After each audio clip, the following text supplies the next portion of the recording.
Hey guys, welcome to my channel. We are reading The Collected. We are reading 61, 62, and 63, and the epilogue, and about the author as well. This book is actually almost finally completed. I've enjoyed this book a lot, and I definitely recommend reading the K.R. Alexander, from her or him. I totally forgot if it's a her or him.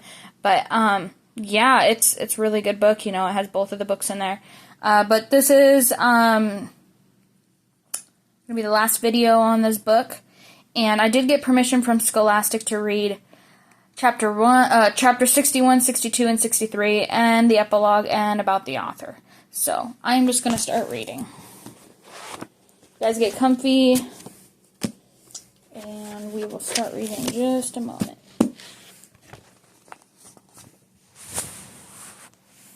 Chapter 61. Beryl growled and tossed me to the side, and the kitchen exploded back into focus as pain shot up my hip. "Stop that!" she yelled. "What do you think you're doing?" I looked at my hands, sparks dancing over them, comforting and warm. I knew then that I had seen a vision of the past, a vision of how Beryl's evil had begun. And it had begun here, in this very kitchen. I pushed myself to standing, leaning heavily against the table that held my mom and Josie. Just seeing them filled me with new resolve. "I know what you are," I said. "You're not a witch. You're just a scared little girl who got her feelings hurt." Beryl growled. She expanded in size, and top of her head pressed against the ceiling, and her wild hair and tainter dress bellowing out. "You know nothing about me," she said. "I know everything about you," I replied, and strange buzzing seemed to fill my head as I spoke, along with the pressure of the vibrated in my fingertips. "You said that I was like you, and I bet you're right. I bet you were made fun of as well. I bet sometimes it felt like everyone was against you, or had it easier than you. You were made to think that everything was your fault." She didn't say anything, which made me think I was correct. "And that meant you thought it was okay to lash out, to hurt your friends, to hurt the very people who cared about you." I took a step forward, power filling me, and the lights around my fingers danced wildly. Beryl on my to my distant surprise. I took a step back. "You were different, just like I am. But that's where we stop being the same, Beryl. Because I would never, ever intentionally hurt the people who love me. I would never become a monster like you. Because at the end of the day, no matter how monstrous you are, no matter how powerful you think you become, you're still a hurt little girl. And until you face yourself and what you've done, you'll never have real power." Beryl roared in anger. "I'll show you real power," she howled. She pointed at me, and the lightning flashed from her talons, and I dodged in time, but the moment I was upright, she cast another spell. This one flew by my face, singing my hair and filling my nostrils with the tanging of electricity. Beryl cackled loudly as she sent curse after curse at me. Every time I was just barely fast enough. Every time I nearly became a doll. I pulled deep into the power within me, felt and sparked my hands, but when I tried to direct it to her, a spark of light that was barely visible to the kitchen glare, she swatted it aside with a vicious laugh. "Is that the best you could do?" she asked. "So much power, you're still too scared to use it. I'm just warming up, girl. Let me show you how it's done." She laughed mansonly and held her hands in front of her. Shadows swirled between her palms, bleeding all light from the room. I cowered back against the wall and looked around. The only thing in the reach was the fridge. What was good could that do? With a howl, Beryl hurled the ball of shadows at me. I couldn't run fast enough. Without thinking, I grabbed the fridge door and yanked it open, shielding myself with it. Pain shot through my left foot. I cried out. I couldn't move my toes. and even though I couldn't see it through my shoe, I knew she had turned my foot to porcelain. Chapter 62. Beryl howled again, but whether from success or turning my foot into a doll, or anger that wasn't all of me, I couldn't tell. Light flickered, and the electricity tang filled the air as she charged up for a second attack. "Try to run now," she cackled gleefully. "You won't get far with that foot." She was right. There was no running from her. I couldn't hide behind the fridge forever. She knew she had me cornered. It was only a matter of time before she wrenched the door away and finished my conversation. There was no way my magic was strong enough to overtake her, at least not when she was expecting it. If she won, I would be stuck forever, unable to scream or move, but unable to see everything. I looked over the dolls of my moms and sister. They stared at me, their eyes begging. Tears welled in my eyes.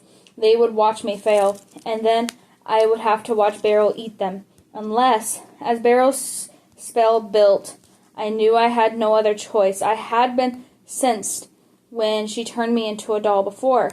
I could think, which meant maybe I could trick her. "I hope this works," I whispered.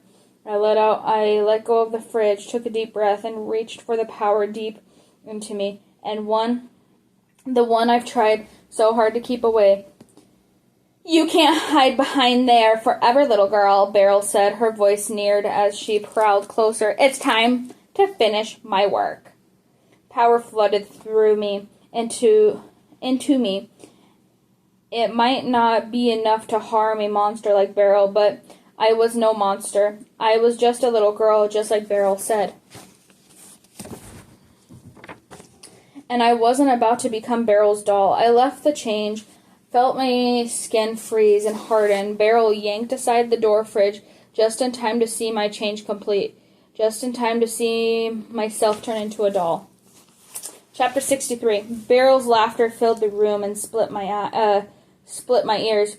I could only watch frozen, a doll by my own making, as she danced in front of me. Shadows and lightning crackled around her body in her glee.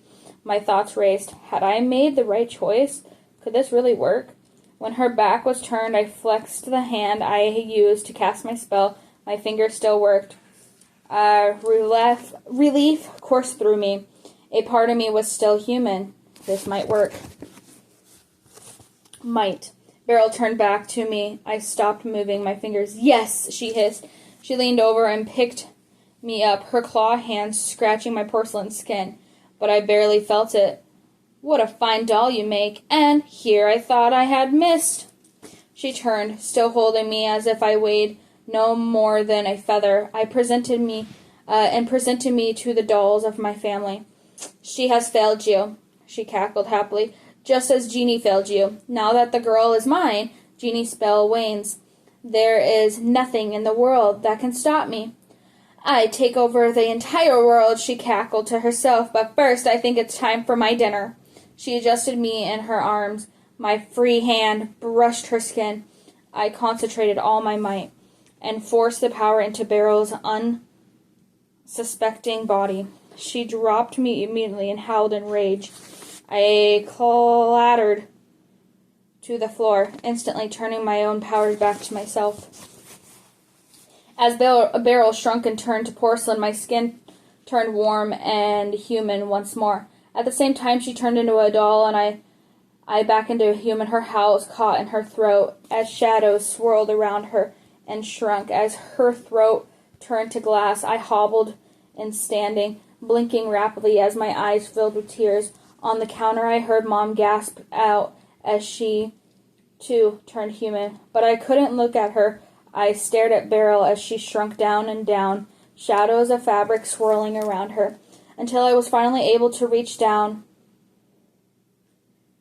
and pick the doll of Beryl from the floor. I held her out in front of me, tiny blazing white eyes, tainted black dress, her howling screams in my head as she hammered within the cage of her doll-like body.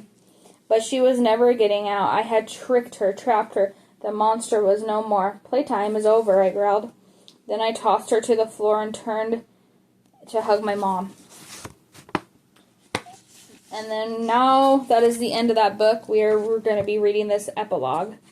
In the days after Beryl's defeat were like walking through a dream. After turning Beryl into a doll, it was oddly simple to turn Josie back into a human. I guess once I really embraced the strange powers I had, it was easy to use them again. I expected Mom and Josie to be scared of me, but they'd hugged me and we all cried together. And it felt like we were truly family again. No secrets, no lies. I left the doll of Beryl on the kitchen floor and we left the old house hand in hand. 10 feet out of the front door, and a rumble had made us turn around. But it wasn't Beryl coming back. Instead, we watched slightly as the house collapsed in on its own, burying itself in dirt pit from which nothing would escape. It's over, Josie whispered. Thank you. I'd squeezed her hand, and we went back to Grandma Jeannie's to finish our work. Weeks later, we were back in Chicago. I'd gone back to school, and although the kids still treated me like I was strange, it didn't bother me. Josie and Mom were there for me, and that's all I needed. Things were starting to go back to normal. I could leave all thoughts of magic and witches and dolls behind me, locked away in the past, where they were meant to be. I could focus on normal things like schoolwork and sports and making new friends. I could move forward. I was heading home after school when I heard it, barking. I turned just in time to see a dog barreling out of the alley straight towards me. I yelped, but before I could run, before I could think of anything, I felt the power well up inside me. I flinched back to close my eyes, but the bite never came. When I opened my eyes, the dog was nothing but a porcelain figure on the ground. My skin froze. I'd done it without thinking. I'd hoped I'd left all that power stuff behind me. I'd even left the book behind. Certain mom would throw it in the trash. I didn't want anything to do with this strange power. It might have helped me, but after seeing what it had done to Beryl, I knew it could do more harm than good. I hurriedly picked up the dog and hid it in my backpack, hoping against hope that no one saw. As I turned and raced back home, however, I caught sight of someone staring at me across the street. A woman, about my mom's age, with bright red curly hair. She smiled wickedly when she saw me. She looked terribly familiar. It was only a few blocks later when she was out of sight. Then I realized why I thought I knew her face. She looked an awful lot like Clara, and she had seen my work magic. Alright, and then about the author. K.R. Alexander is a... Oh my gosh, I totally forgot that word. For an author. Alex R. Kessler. As K.R., he writes creepy middle grade books for brave young readers. As Alex, his actual first name, he writes fantasy novels for adults and teens. In both cases, he loves writing fiction drawn from true life experiences, but this book can't be real, can it? Alex has traveled the world collecting strange and fascinating tales from the misty moors of Scotland to the humid jungle of Hawaii. He is always on the move, as he believes there is much more of life than what meets the eye. You can learn more about his travels and books, including The Fear Zone, The Undrowned, and the books in the Scare Me series on his website, cursedlibrary.com. He looks forward to scaring you again soon. Alright, and that is the end of that book, guys. Thank you so much for listening, and yeah, have a good day, guys.